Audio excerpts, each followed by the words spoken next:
doing a video today. Political video. There's this guy, this black kid, 17 years old, from Texas, of course, the state that the maestro's in. And he stabbed this guy named Austin Metcalf, a 17-year-old white guy, in the chest with a knife. Apparently, the story is the Carmelo Anthony, the black kid, and the black kid's right here. This is Carmelo Anthony. He stabbed this kid in the chest, and he was in their tent. He went to their tent, and then this kid asked him to move because he was in the enemy team's tent, and then this kid pulled out a knife and stabbed him. So apparently the case file has come out. So this guy, Brennan Tatum, he's going to tell a little bit more about it, and I'm going to react to it. Legendary.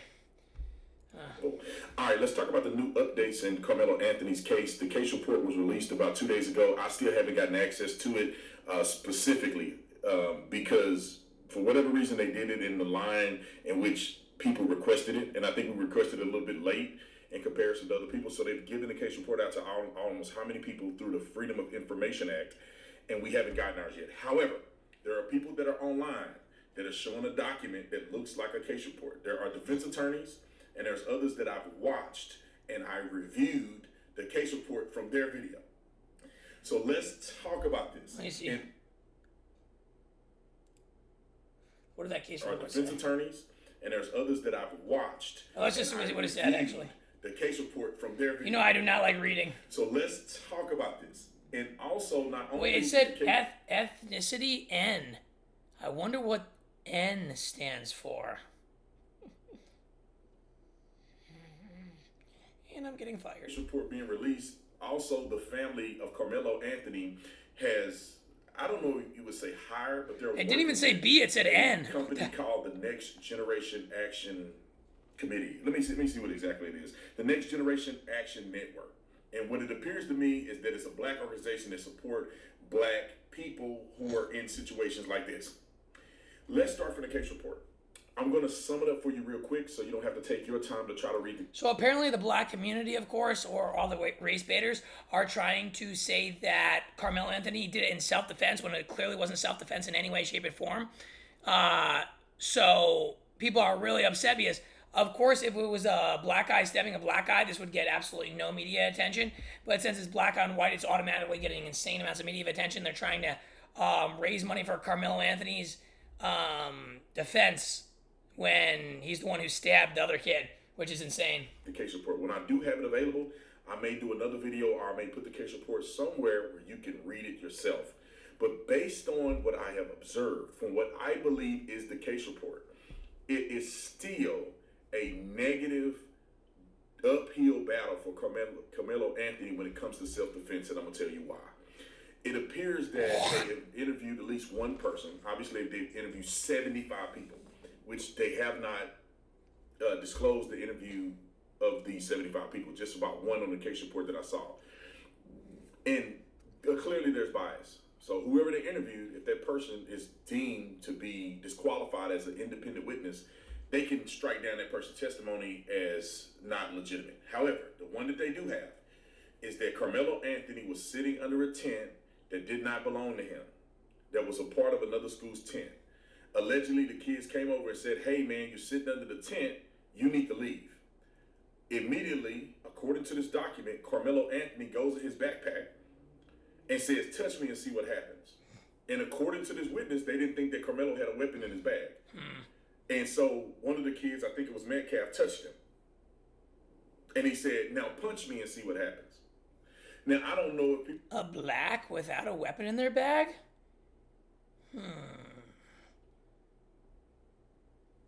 People really need to get with reality. hurling threats at him or what is happening. But he said, "Punch me and see what happens." According to the witness, Metcalf pushes him out of the tent, grabs his bag or pushes him out of the tent. He turns and stabs him in the heart. Well, apparently if you touch someone's bag, you're just allowed to immediately stab them. The law, it will be almost impossible for him to use self-defense. Because when you're in a tent that you don't belong in, that's all you're already charting up the wrong territory. And then you brought a knife to a track meet that's already against the law to do in the first place. Then the development of premeditation, which I think can be argued away, but right now the development of premeditation is a problem too, because when he puts his hand in his bag and he said, "Touch me," and see what happens. Yeah, he knew. You know, he's thinking about it. Split second of planning to create premeditation. Now, if the scuffle happened and he reached in his bag and stabbed somebody, that would be without premeditation, even if he attempted to kill a guy. But when you begin to plan and plot and say, when they touch Premeditation is the only way to get away with it, except they're never smart enough to. me, although I'm encouraging them to touch me, you could say that I'm not encouraging them to touch me while saying it, don't touch me, or while telling them to touch me. Someone could argue that, but you're already plotting and planning that when somebody does this, I'm going to use this knife to kill them.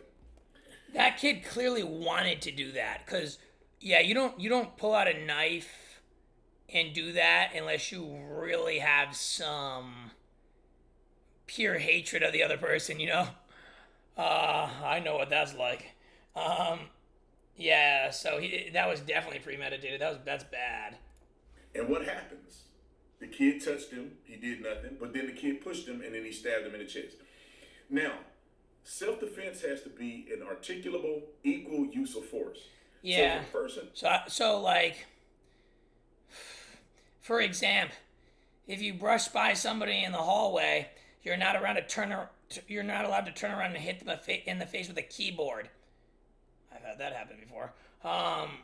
So you have to use force equal. So if somebody lightly pushes you, unfortunately, you can't just pull out a gun and shoot them.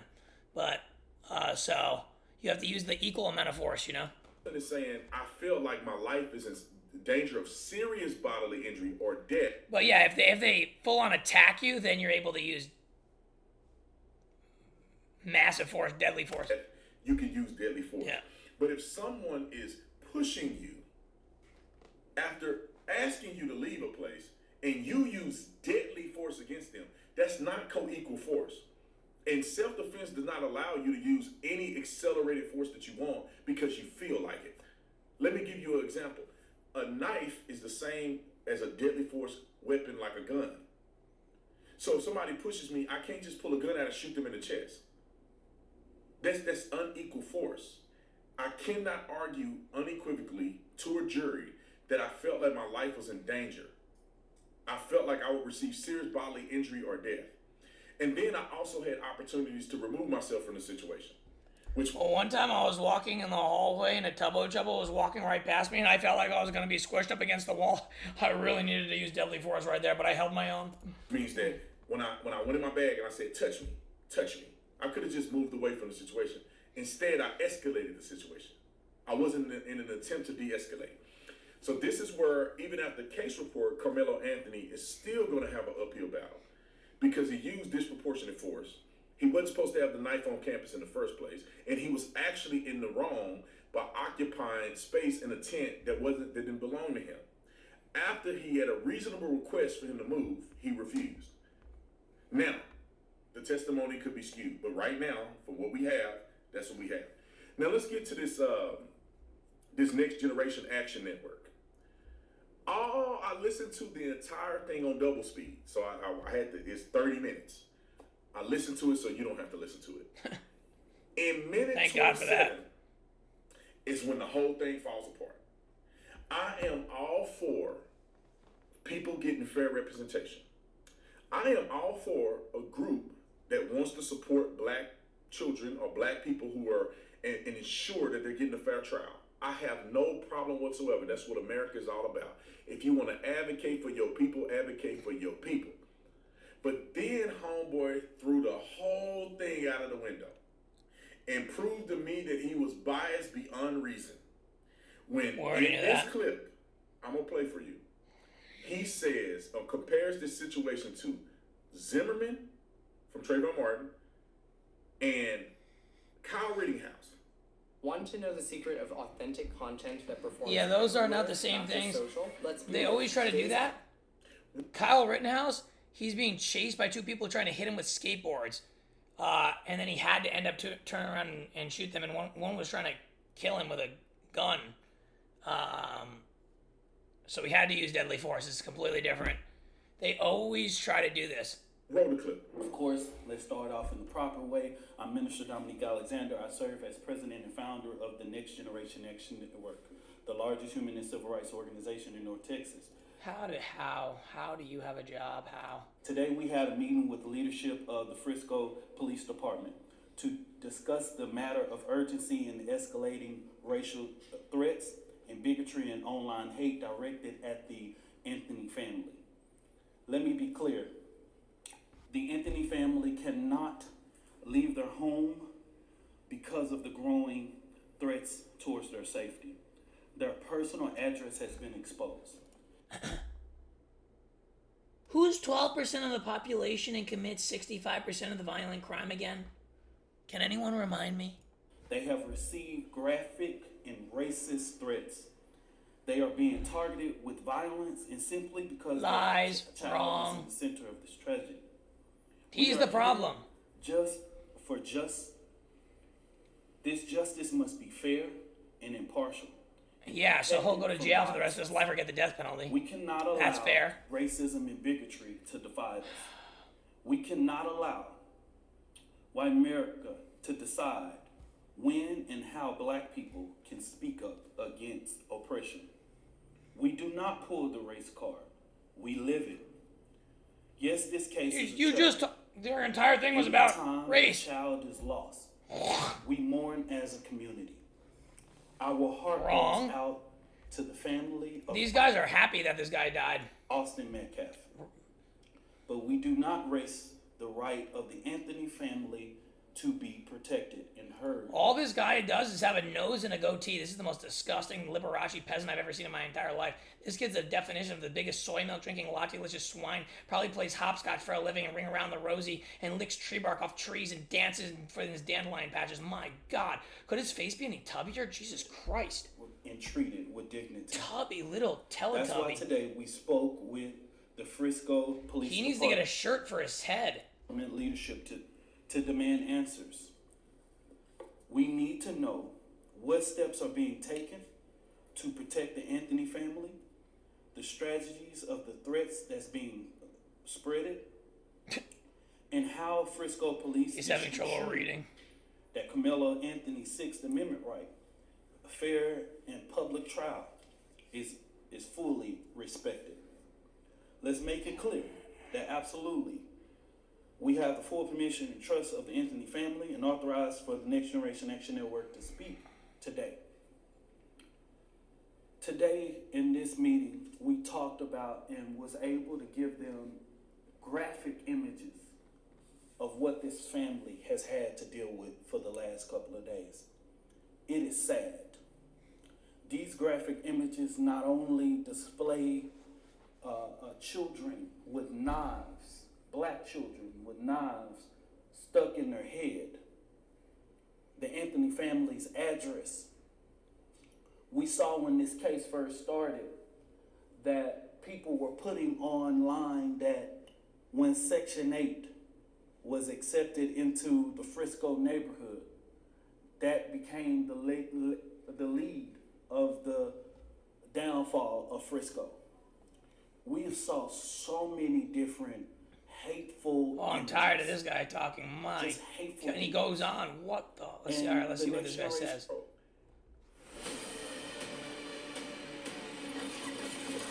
By the way, make sure you like and subscribe, and let me know what you guys think about this case. You understand what happened in Zimmerman's case? Zimmerman was actively getting the beat out of him, screaming and crying for help. And the witnesses are articulating that Trayvon was on top of Zimmerman, beating him to death. This is what their testimony is. And while Trayvon is banging his head on the ground, he pulls out a gun and shoots Trayvon. Does that sound similar to the Metcalf situation in Carmelo Anthony? No, it does not. Kyle Rittenhouse is the craziest. Kyle Rittenhouse is legally defending a gas station. and hadn't touched or talked to nobody. He was not in a space that he didn't belong. He wasn't on nobody's property. He was on the property of the business owner that allowed him to be there. The first person chased him down. He retreated, tried to escape. They cornered him. Oh, I don't ever retreat if someone comes after me. Oh.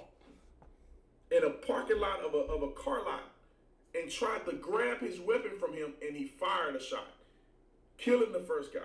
He then runs. They chase him down. One guy uses a deadly weapon to hit him over the head with a skateboard. He falls. He turns and shoots that guy. Then another person pulled the gun on Kyle Rittenhouse. Pulled the gun on him. He pulled a gun. He shot that guy in the bicep. Now, My God. Are you claiming You cannot shoot the mushroom on his biceps. Carmelo Anthony's case is even They'll just bounce remotely off. similar to Zimmerman, who's a Mexican, and then to Kyle Rittenhouse, who was attacked with deadly weapons and firearms? And Carmelo Anthony doesn't appear that he was attacked by anybody. Even if he was attacked, it was by one individual who did not have a weapon. And That's crazy. They always do this though. They always use race bait, and when it's completely especially when it's the black person's fault, they always do this. It's insane. So yeah, let me know what you think of it in the comments. Obviously, Carmelo Anthony completely wrong, deserves to have life in prison. The death sentence. I don't know which is worse, the death sentence or life in prison. Because I think losing my freedom for the rest of my life is the worst thing. But then you always have a chance to break out, I guess. But I mean, obviously that kid's too stupid to even know he's in prison. He probably thinks he's in a patch of daisies. Well, he'll be right where he belongs, I guess. But yeah, you definitely can't stab someone like that. That's a bad situation. And the dad's a moron. The dad of Austin Metcalf, this guy goes on the thing. He's like, "Oh, I forgive the son who killed my son." No, like what? Why would you ever forgive this scum of the earth? Like, white people are so forgiving for no. Stop forgiving this kid. He deserves to be eternally cursed. Anyway, let me know what you guys think of this video. And the maestro never gives up.